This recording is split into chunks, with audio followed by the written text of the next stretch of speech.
ზღვაში იყო 10 თევზი. პირველ დღეს დაიხჩო 2 თევზი, მეორე დღეს 3 თევზი და მეოთხე დღეს 1 თევზი. რამდენი თევზი დარჩა ზღვაში? 4. არ ხარ მართალი, კარგად დაფიქრდი. ესე იგი, გაგიმეორებ კიდე კითხვას რა. პირველ დღეს 2 არ დაიცვალა, დაიხჩო უფრო სწორედ.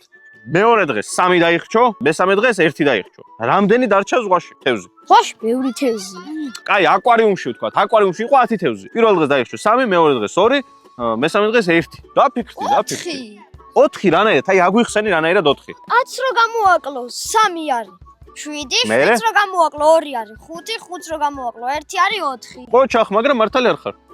მათემატიკა იცი, მაგრამ კითხვის პასუხი არ იცი. მანამდე სანამ ეს ბავშვი გამოიცნობს, თუ გამოიცნობს საერთოდ, დაწერეთ კომენტარებში რა არის ამ კითხვის პასუხი. გაგიმეორო კიდე კითხვა თუ არ გინდა? თევზი წყალში არ იხჩობა.